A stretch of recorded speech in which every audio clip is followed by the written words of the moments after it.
Hola, queridos amigos. En esta ocasión tuve la oportunidad de entrevistar al historiador, escritor y novelista Mario Escobar, quien nos habló de su nueva novela. La novela se llama La Casa de los Niños. Esta historia es una historia maravillosa acerca de tres héroes que en conjunto salvaron a más de 600 niños judíos durante la época de la Segunda Guerra Mundial en Holanda. Así que quédense con nosotros para escuchar a Mario Escobar. Pues estamos aquí con Mario Escobar, escritor, historiador y alguien que siempre está escribiendo un nuevo libro.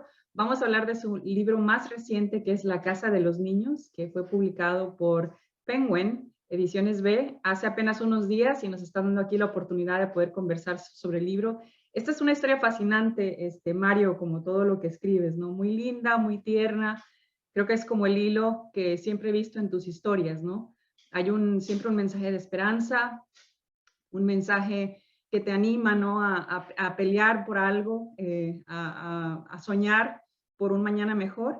Y esta no es la excepción, ¿no? Esta es la historia de una guardería en Ámsterdam, donde se salvan más de 600 niños. Y primero tengo que preguntarte, ¿no? Empezaste a escribir libros sobre la Segunda Guerra Mundial, sobre el Holocausto, por allí del 2016, de lo que me acuerdo y también de lo que leí por allí, ¿no? Pero me acuerdo que en ese entonces se hablaba de una trilogía, ¿no? Pero la trilogía la terminaste y el tema ha seguido. ¿Por qué? ¿Por qué seguir con el tema? ¿Qué es lo que te provoca seguir contando estas historias de una época que podríamos decir que ya pasó hace mucho tiempo?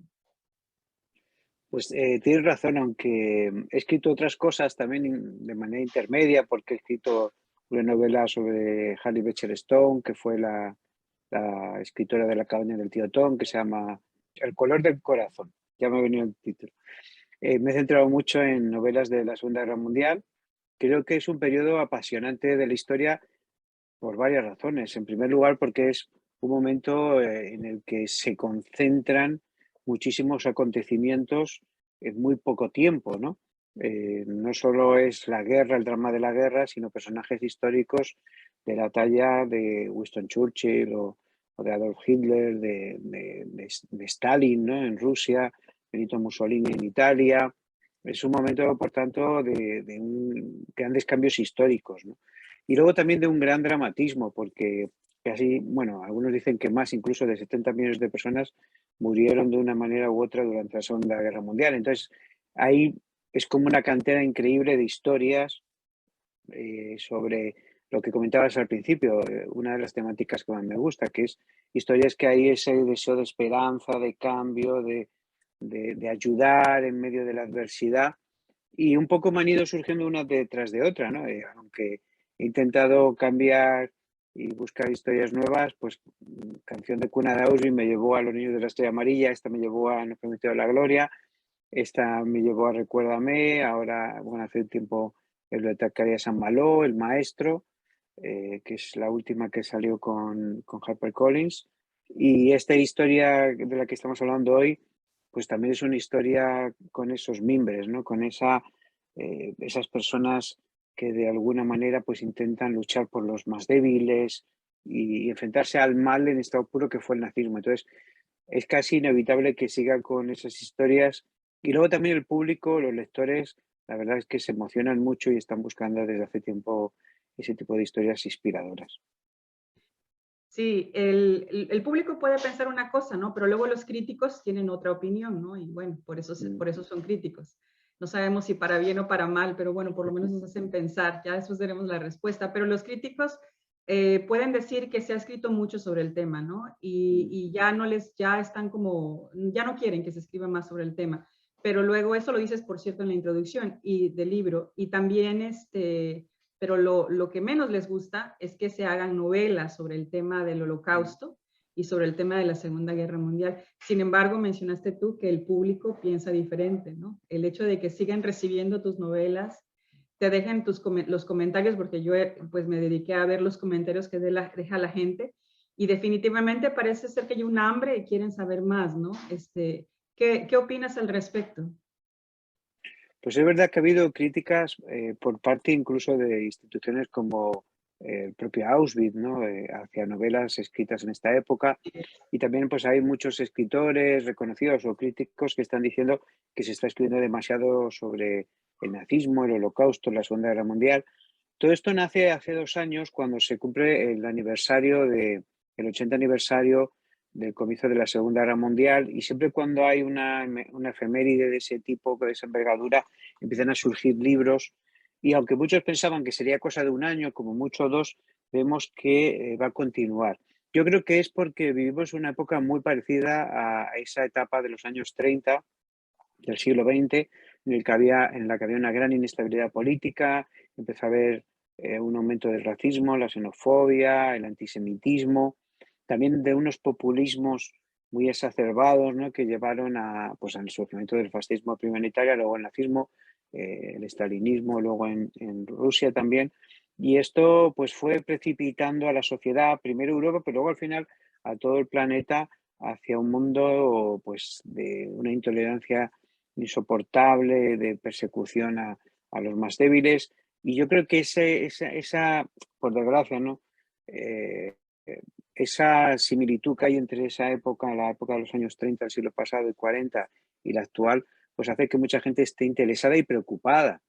A veces la lectura de estas novelas no es solo para recrearse o ver esa época, incluso pues emocionarse con estos héroes que luchaban por los niños y por otros colectivos, sino también para de alguna manera despertarse e intentar identificar en el mundo actual pues esas sospechas, ¿no? Y esas señales de que las cosas pueden ir en ese sentido, ¿no? Ahora mismo estamos al borde casi de una guerra en Europa con Rusia por Ucrania, y piensas, bueno, hace 10 años, antes del coronavirus, antes de las crisis económicas que ha habido últimamente, parecía que el mundo era muy estable, ¿no? Incluso algunos historiadores hablaban del final de la historia, y ahora de repente parece que la historia se vuelve loca de nuevo, ¿no? Y que parece que vamos abocados a guerras y a situaciones muy difíciles, y la gente en la literatura, en las novelas, lo ve, lo vive, y de alguna manera está preparándose por si, ojalá no, estas cosas puedan llegar a suceder. Pues de hecho lo mencionas, te voy a leer una frase que dijiste aquí en la introducción y luego te voy a contar algo que conversé con alguien que está en medios de comunicación recientemente. Dijiste aquí que desde que hiciste la gira de Canción de Cuna de Auschwitz, advertí a la prensa y la televisión que una edad oscura se cernía sobre el mundo y que los extremismos no tardarían en aparecer por todas partes. Hablas del populismo aquí, mencionas el fascismo y el estalinismo, ¿no? Lo que mencionaste ahora. Lo veías desde entonces, no estamos hablando de, sí, coronavirus, hace unos 5 años aproximadamente ya lo veías venir, ¿no? Y seguramente un poco antes, ¿no? Pero tienes mucha razón, definitivamente desde donde estemos sentados, gente a la que nunca le ha interesado mucho, por decir, la política, ¿no? Yo trato de estar al tanto de las noticias y eso, pero no es un tema en el que vivía. Pero ahora simplemente no te permiten, ¿no? O sea, están en todas partes. Y definitivamente, de alguna manera, aunque no todo el mundo lo entienda, como pues tú eres una persona que estás en el mundo de la literatura, siendo historiador, pues puedes ver las cosas un poquito antes, ¿no? Pero la persona de a pie, aunque no esté buscando esos temas te están encontrando, ¿no? Y de alguna manera, aunque a lo mejor no puedan interpretar qué pasa, sí sienten, ¿no? Que algo diferente está sucediendo. Así que, no, ¿desde cuándo empezaste a ver un cambio en el mundo? Porque digamos que el mundo siempre se puede pensar que es estable, pero siempre hay sus inestabilidades, ¿no? Siempre hay alguna guerra en algún lugar o alguna tragedia en algún lugar, pero pareciera que ahora se vuelve todo tiene como un sentido de urgencia, un sentido de que le está pasando a todo el mundo lo mismo y de que hay como quien dice, dice la Biblia, ¿no? Rumores de guerras y rumores de guerras y más cosas, ¿no? ¿Desde cuándo empezaste a ver digamos que podríamos estar entrando en una etapa distinta, por decir? Pues perdón, la crisis económica del 2007-2008 en España llegó un poquito más tarde, incluso ya era la primera señal de alarma, ¿no? Pero a partir de ahí, sobre todo, un fenómeno que empezaba a surgir en ese momento, pero que luego se ha desarrollado de una manera increíble, que fue la llegada de la desinformación. Pues cómo ha habido una guerra en la que se usan pues una especie de megaordenadores, ¿no? Para lanzar mensajes falsos, las falsas noticias, la posverdad. Todo esto estaba sembrado mucho antes, ¿no? Porque cuando el posmodernismo, que es la corriente filosófica en la que estamos todavía sumergidos, empezó a imponerse, pues ya las verdades absolutas no importaban, solo importaba la verdad de cada individuo.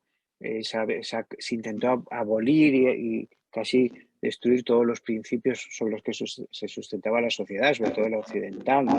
Y esto pues tenía que tener unas consecuencias antes o después. Lo que no sabíamos era cuándo. Lo que lo precipitó todo fue esta crisis económica que no había habido otra igual desde los años del crack del 29, ¿no? Pues casi 100 años antes.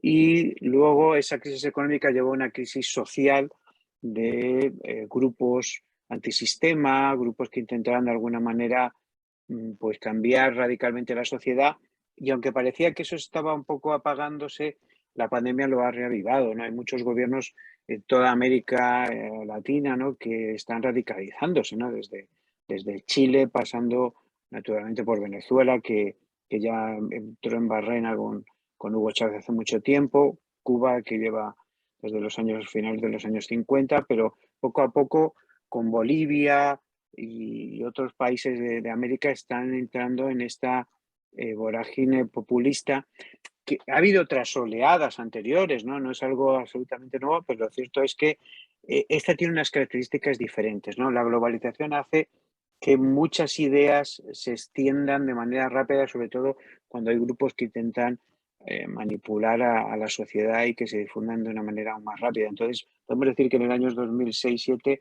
esto se generaliza y que hay una guerra mediática en la que pues se sabe que Rusia, por ejemplo, y China y otros países pues mandan mensajes en las redes sociales, en otros sitios, ¿no? Alarmistas, con falsas cuentas, ¿no? Para intentar manipular e influir en la sociedad. Eso unido a esta pandemia que estamos sufriendo, pues ha hecho que todo el proceso se acelerara, ¿no?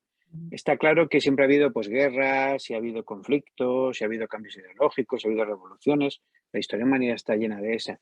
Pero tal vez es la primera vez en la que se produce de manera global y casi sin solución de continuidad. Quiero decir que la estabilización, el regresar a un momento más calmado parece muy lejano, ¿no? Porque acaba de terminar una cosa y vuelve otra, ¿no? Entonces, sin duda vimos un mundo muy turbulento que parece que no va a descansar ni a calmarse en los próximos años. Ujú, ujú. Es interesante todo lo que dices, hay mucho ahí de lo que dices, ¿no? Pero tienes toda la razón. Hablaba con alguien que está en los medios de comunicación, es una persona que muy prominente y todo eso, de un país latinoamericano estos días, ¿no? Y me decía que su canal y todas las plataformas que tiene, pues subieron mucho en los últimos 2 años, ¿no? Durante todo el año 2020 y luego entrando al 2021. Porque, bueno, genuinamente esta persona quería cubrir lo que estaba pasando en el mundo, ¿no? Y todo eso. Pero dice que una cosa que notó hace unos meses es que su audiencia, ¿no? Se estaba volviendo radical y notó esa temperatura, ¿no? O sea, esta persona no quería que su audiencia se fuera por ese sitio, o fue la primera vez que se dio cuenta, ¿no? Que se estaba como volviendo radical. Entonces, lo que esta persona decidió es bajarle al tono, ¿no? Y incorporar cosas culturales, más que solamente cubrir noticias. Todo lo que cubren, conozco el medio, cubren lo que está sucediendo, o sea, son cosas verídicas, pero empezó a ponerle un poquito más de cosas de cultura, literatura, etcétera, como para bajarle el tono, ¿no? Y me dice que inmediatamente el efecto que eso tuvo es que no se le vino abajo del todo, pero sí le bajó mucho la audiencia. O sea que, y esta persona se mantuvo allí, ¿no? Que me da gusto que tenga, que sus valores al final de cuentas sean los que predominen, ¿no? Y que aunque le haya costado, sí pudo ver esa temperatura y decidió no bajarle un poco. Así que en todos los frentes nos está tocando, como digo, hasta incluso los que no están buscando los temas los están encontrando, ¿no? Así que es bueno tener herramientas con las cuales podernos informar. Y el libro pues viene muy puntual, ¿no? El libro, tú hablas aquí de que muchos de los judíos de Netherlands asesinados eran de origen español y portugués, perdón, me adelanté a algo, pero el libro sí efectivamente viene muy puntual porque vemos, estás hablando de una época que pasó hace mucho tiempo, pero que definió la próxima generación, ¿no? La generación y todo lo que toda la construcción que hicieron después, ¿no? Estas personas que al final de cuentas pudieron surgir y podremos decir que el bien fue el que ganó, ¿verdad? A pesar de tantas atrocidades que hubieron, el bien ganó, por eso lo que dices, ¿no? Del fin de la historia, ¿no? Pensábamos que nos íbamos a ir por allí, de aquí en adelante, pura libertad, pura democracia.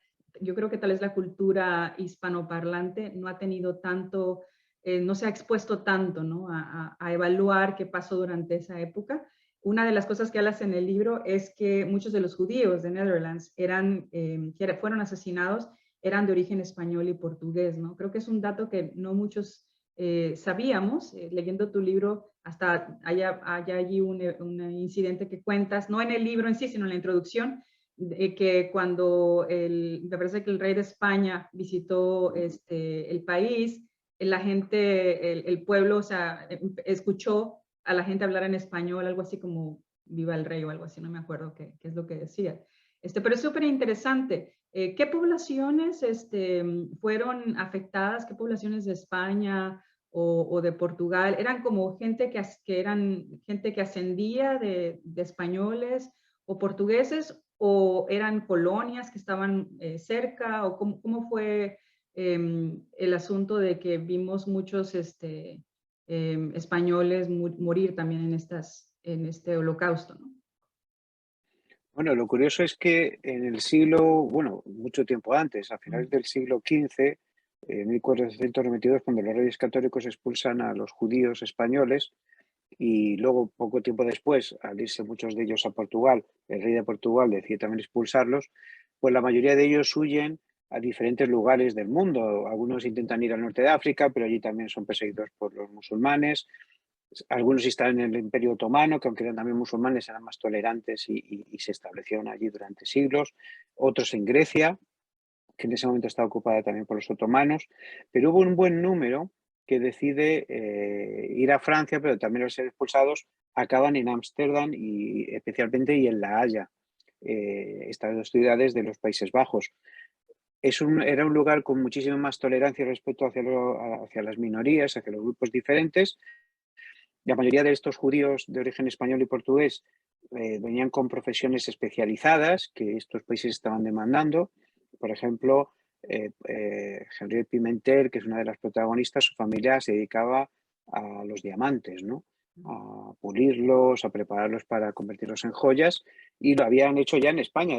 Su familia provenía de Málaga y huyendo de la Inquisición acaban en Ámsterdam, y la familia, después de un montón de siglos, sigue produciendo joyas, ¿no? Especialmente diamantes, aunque ya luego se va a dedicar a la infancia. Y luego además estos españoles van a servir de conexión con América. ¿Por qué? Porque como hablan el idioma y encima tienen algunos contactos, como los holandeses, que siempre ha sido un país muy comerciante, intentan abrir mercado en América, aunque España se lo impide porque había un monopolio con sus colonias allí. Como se establecen en la zona de la Guayana, pues en esa zona y luego también en alguna parte de Brasil intentan pues entablar comercio con América. Entonces, al final estas comunidades van no solo a mantenerse en Holanda, sino van a crecer hasta el punto de que en la ciudad de Ámsterdam, por ejemplo, en el barrio judío, que además es un barrio muy, muy hermoso de la ciudad, que no se visita tanto, ¿no? Porque está fuera del circuito normal de visitas, pues la verdad es que allí se establece una comunidad muy homogénea en la que se mantiene el idioma, que no solo pasó a estos judíos en Ámsterdam españoles, sino va a pasar en todos los sitios donde los judíos sefardíes van a llegar, porque van a haber comunidades en otros países también, y no solo mantienen el idioma, sino que hasta los periódicos les publicaban en español con noticias de España. Y pasa este hecho que tú has contado, esta anécdota de cuando el rey Alfonso XIII visita los años 30, un poco antes de que luego fuera expulsado del país, ¿no? Y dejara de reinar, en los Países Bajos se empieza a escuchar a la gente hablando en español y, como bien dices, dicen viva España, viva el rey, y eso le emociona, ¿no? Pensar que esta gente que había sido expulsada hacía tantos siglos pues mantuviera ese deseo y ese amor por su antigua patria, ¿no? Desgraciadamente la comunidad sefardí fue casi exterminada por los nazis. Estamos hablando de 4.800 personas aproximadamente de la ciudad de Ámsterdam, de la que sobrevivieron 88. Y en la ciudad de La Haya, que era otra de las comunidades grandes de sefardíes o sefarditas españoles, no sobrevivió ninguno. Esta comunidad judío-portuguesa era muy importante. Por ejemplo, el filósofo Spinoza, que es uno de los filósofos más importantes de la historia, pertenecía a esta comunidad. Dio grandes industriales, intelectuales, escritores. Fue una comunidad que, no siendo tan grande, pues produjo personas muy célebres en el país, pero la mayoría fue exterminada, igual que casi la mayoría de los judíos de toda Holanda. Holanda tiene ese momento, se cree 148.000 judíos, algunos hablan de 20, 30.000 más porque habían llegado judíos alemanes huyendo del nazismo y prácticamente casi todos fueron exterminados. Quedó un 10%, no llega de esos judíos, ¿no? Por eso la persecución fue terrible. Y ese país, que había sido de los más tolerantes de la historia, pues vio cómo sus libertades eran cercenadas por los nazis, cómo eran controlados por una potencia extranjera, y ellos, que nunca imaginaron que eso les iba a pasar porque eran neutrales. Hitler los invade en la Segunda Guerra Mundial a pesar de que eran neutrales, como habían sido en la Primera Guerra Mundial, y no imaginaban que iban a convertirse en esclavos del nazismo. Por eso, algunos piensan que están a salvo, ¿no? Cuando pasan estas cosas. Dicen, bueno, yo en mi país no va a pasar, en mi ciudad, pero si no luchamos contra estas cosas como el totalitarismo, ¿no? Y este radicalismo que, como bien dices, está aumentando en todo lugar, pues al final nos va a llegar también a nosotros. El radicalismo es siempre malo, da igual que sea de derechas o de izquierdas, ¿no? Porque ve al otro no como un contrincante político, sino como un enemigo a abatir. Y de ahí a una guerra civil hay muy poco espacio, ¿no? Lo vimos nosotros en España en los años 30, pero también en otros países se ha visto, ¿no? Y no hay nada peor que una guerra civil en la que se enfrentan casi hermanos contra hermanos, ¿no? Porque suelen ser más crueles que otras guerras, ¿no? Por eso luchar contra el radicalismo, como hizo este hombre que comentabas, se hace a través de la cultura, ¿no? A través del conocimiento y de la empatía. Pues ver que otra persona piensa un poco distinto que tú, no ve las cosas como tú, pero que se puede convivir, ¿no? La democracia es ese juego en el que, siendo distintos, nos respetamos, toleramos unos a otros, no imponemos al otro nuestra forma de pensar, y lo que simplemente hacemos es que aceptamos lo que la mayoría decida, ¿no? Y eso es la democracia.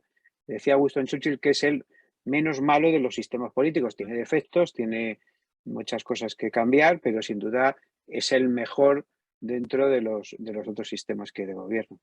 El menos malo, así mismo, es que sí, o sea, el menos malo. Quiero alertar a los que nos escuchan que el libro tiene un tema general de esperanza, o sea, te da como un norte y te deja todo el camino te lleva con un anhelo de saber qué pasa, pero sí es desgarrador, ¿no? Porque obviamente hay que contar la verdad, ¿verdad? Quiero leer cómo empiezas el libro. Dice aquí, el 17 de noviembre de 1942. Hasta la noche y pórtate bien, dijo Lena antes de despedirse de su hijo Salomón, para dirigirse a su trabajo como costurera en una empresa textil cercana. Lo que ella no sabía era que no volvería a ver a su hijo jamás.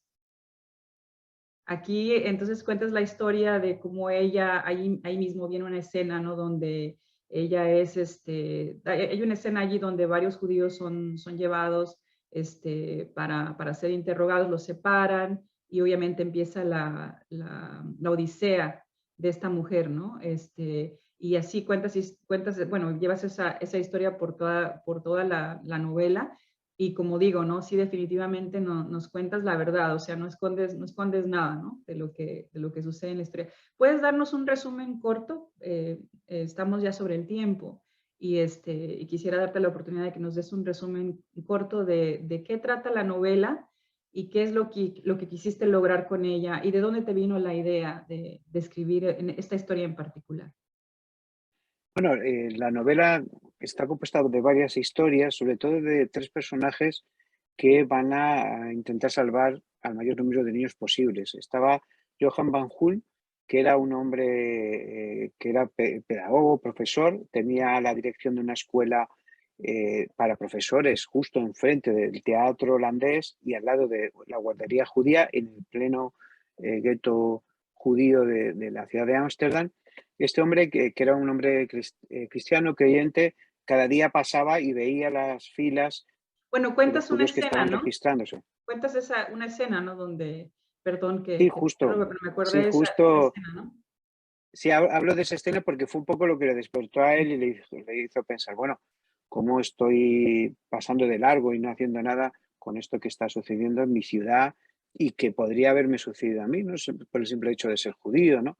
Entonces él va a intentar hacer algo para cambiar las cosas y a partir de ahí, pues va a ponerse en contacto con una mujer, Henriette Pimentel, que lleva la guardería judía desde hace tiempo y que también está enfrente de ese teatro holandés y fachada con fachada con esta escuela que lleva Johan. Y luego hay un tercer hombre que es Walter Susskind, que es un hombre medio holandés, medio alemán, que ha huido de Alemania y que le han dado el encargo muy duro de registrar a los judíos para luego pues, que sean deportados a Alemania y a Polonia. Entonces, entre los tres van a intentar salvar el mayor número de personas. Y luego también está, como este niño que mencionabas y su madre, una familia de origen sefardí que intenta estar unida a pesar de todo, ¿no? Y que va a llegar a este teatro para ser registrada. Y en este teatro estaban hasta 2, 3 semanas encerrados, hasta que eran deportados en unas condiciones terribles. Entonces la historia sobre todo tiene dos temas, ¿no? Uno es la esperanza y el otro es la familia, ¿no? Que es un tema que me gusta sacar mucho en mis novelas, cómo al final el amor de la familia es capaz de superar todas las pruebas y cómo ellos intentan huir una y otra vez y estar unidos todo el rato sin escapando de lo que sucedía. Bueno, y la historia vino a mí porque está investigando otra, por eso te digo, ¿no? Que a veces una Mm, historia te lleva a otra, estaba sí. investigando la de la bibliotecaria de San Malo, que salió el año pasado, ahora sale, bueno, salió en inglés también y está a punto de salir el libro en bolsillo en unos días en los Estados Unidos. Y esta historia me llevó a Johan Manjul, ¿no? Que no solo hizo esta labor increíble en los años 40, sino que luego fue uno de los políticos más reconocidos de Holanda. Vivió 107 años, murió hace muy poquito y fue, además de parlamentario, senador, le dieron varios títulos por su labor humanitaria y fue incluso parlamentario del Parlamento Europeo y fue un hombre intachable, ¿no? Entonces, investigando a este hombre, me llevó a la historia de Pimentel, todo lo que está sucediendo con los niños holandeses judíos, y de ahí surgió un poco esta Casa de los Niños, que bueno, en España ha empezado su venta muy fuerte, Mm. eso que solo lleva unos días, y para América estará seguramente para el mes de abril de este año ya en papel, como tú lo tienes está en digital, pero en papel llegará más o menos para esas fechas. Y siempre es un placer pues ver que los lectores reaccionan de la misma manera, ¿no? Que es amando a los personajes, sufriendo con ellos, luchando con ellos, porque yo he experimentado eso también como escritor cuando estaba haciendo la novela, ¿no? Yo me meto en la piel de los personajes y también sufro con ellos, ¿no? Muchas veces me veo ahí emocionado cuando narro sus historias porque entiendo que no son solo personajes, son personas reales de las que estoy contando pues lo que les sucedió y es importante, por tanto, que nadie olvide esa historia, ¿no? Y yo me emociono al pensar, bueno, ahora la gente va a conocer lo que hicieron y va a poder inspirarse en ellos. Ujú. ¿Cómo elegiste o cuéntanos por qué elegiste el título de la casa de los libros? Bueno, es que siempre es complicado lo de los títulos, ¿eh? Porque Ajá. uno tiene dudas hasta el último momento. Me parecía que definía muy bien lo que era la historia, ¿no? Un Mm. sitio donde los niños se sentían a gusto, a salvo, ¿no? Parece que, bueno, las casas son todas de los adultos, ¿no? Que nosotros tenemos las posesiones y los niños son para hacer los invitados, ¿no? Cuando son mayores tienen que independizarse, irse de casa porque ya no son niños. Y en Sí. cambio, la casa de los niños para mí era un símbolo de un lugar en el que ellos de alguna manera podían sentirse libres y vivir en plena armonía, ¿no? Con el amor que esas cuidadoras tienen hacia ellos. Justo en la acera de enfrente, pues estaba el infierno, ¿no? Ese teatro que era un sitio donde la gente iba a esparcirse y a divertirse, se había convertido en un infierno en la tierra. Maltratos por parte de las SS y miembros del partido nazi holandés, humillaciones, la incertidumbre de no saber hacia dónde iban, no tenían medidas sanitarias, apenas tenían comida, vivían en unas condiciones tan malas y en cambio enfrente, pues Pimentel logró que estos niños vivieran pues durante el tiempo que estuvieron con ella, pues en un pequeño paraíso, ¿no? Con un jardín que tenían detrás de la guardería, con el cuidado y el esmero de todos los cuidadores. Y por eso se titula así, ¿no? La casa de los niños refleja ese amor que tenía Pimentel hacia esos niños y era un sitio seguro para ellos. Así es, muy lindo y también muy linda la portada. ¿Cuál es el libro que estás escribiendo ahora, dijiste, o que acabas de entregar, que va a salir próximamente con HarperCollins? Pues ahora estoy terminando, me queda muy poquito, una historia que toca dos temas que también he tocado en alguna novela anterior, que es la Guerra Civil Española, porque bueno, la Guerra Civil Española fue casi el preludio de la Segunda Guerra Mundial, ¿no? Fue el ensayo de las grandes potencias en España Sí, así de es. su armamento y fue la lucha de esas dos ideologías que han tenido a todo el siglo XX, pues casi con el alma en un puño, ¿no? Que fue el fascismo, nazismo frente al marxismo stalinista, ¿no? Entonces, trata sobre los refugiados españoles que están saliendo de la península para irse a Francia para salvar la vida, la mayoría de ellos. Se calcula que unos hablan de 1,5 millones de personas salieron en el invierno del 39 para escapar de, muchos de ellos, de una muerte segura. De hecho, hubo fusilamientos durante todo ese año en España de personas y matanzas, ¿no? En muchos sentidos. Entonces, es esa huida, ese intento de escapar, los campamentos que hubo de refugiados en el sur de Francia que abrieron los franceses en unas condiciones terribles en las playas, y cómo una mujer suiza, Elizabeth, pues va a abrir una maternidad cerca de Perpiñán, cerca de Argel, que era uno de los campos más grandes que había de refugiados, para intentar salvar a los niños, a las madres, que tenían que dar a luz en la playa sin condiciones sanitarias, no tenían que darle a los niños tampoco, y morían la mayoría pues a poco tiempo de nacer. Y la historia se va complicando porque cuando ya los refugiados, algunos empiezan a volver y hay menos refugiados, empieza la Segunda Guerra Mundial y Elizabeth se da cuenta que empiezan a llegar mujeres, muchas de ellas judías, huyendo de los nazis, y otras están ya encerradas en campamentos que los franceses hicieron para los judíos y otras minorías, y que tiene que seguir esa labor. Entonces es la historia de esa maternidad de Elizabeth y cómo, pues, de alguna manera ayuda a muchos niños a venir a este mundo, un mundo terrible como era el del año 41, 40, 39, 42, hasta el 44 que cierra la maternidad, pero que gracias a ella muchos lograron sobrevivir. Y es una historia por eso, que está a pie entre la Guerra Civil y la Segunda Guerra Mundial. Ah, ok. Entonces, digamos que es más o menos por la misma línea, o sea, de la misma época, perdón, pero obviamente, ¿no? Con un tema distinto, pero de la misma época. Era lo que quería saber, por lo que quería saber si era algo más contemporáneo o histórico, pero es novela también, es ficción. Qué bien. Pues esta es una novela fascinante sobre la historia real de tres héroes holandeses que, como Oskar Schindler, decidieron desafiar el horror y salvaron la vida de más de 600 niños judíos. Es tu última novela y ya está disponible en España, en ebook, que está disponible en todo el mundo también, y próximamente va a estar en papel en América, más o menos para abril, dices. ¿Esta novela va a estar también en audio o solamente en ebook y papel?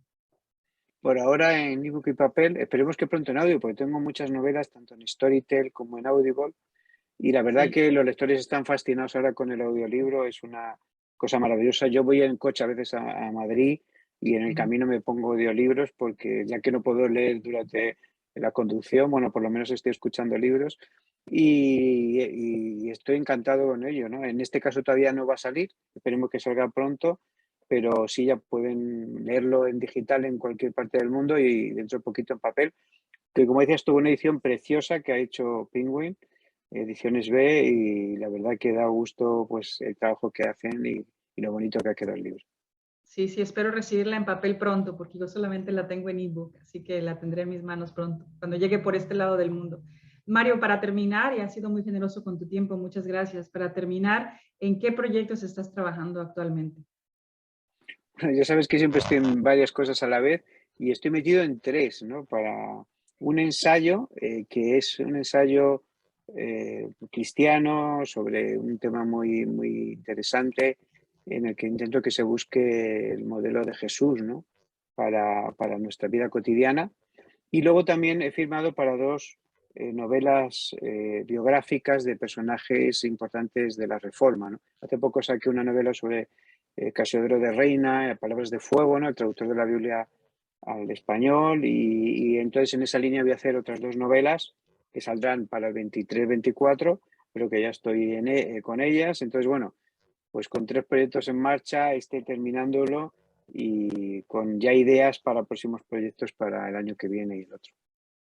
Mira, ves, siempre adelantado. Sí, la biografía del Casiodoro de Reina no la he leído, la he visto por ahí. Tú sabes, uno tiene tantos libros en la lista que algún día llegarás a ellos, pero eso está por ahí rondando, pero todavía no la he empezado a leer, así que bueno, ya salió hace rato, ¿no? Pero bueno, yo la voy a leer uno de estos días cuando me dé tiempo, pero ahí está en el tintero. Mario, gracias por tu tiempo, espero que nos vamos a encontrar en otra ocasión y te felicito por todos tus logros y te deseo que sigas recogiendo más logros y que también deseo que nos sigas entreteniendo y educando con tus escritos y con tu nobleza siempre en podernos dar ese mensaje de esperanza en los libros que publicas. Muchas gracias. Nada, gracias a ti, Lluvia. Hasta luego.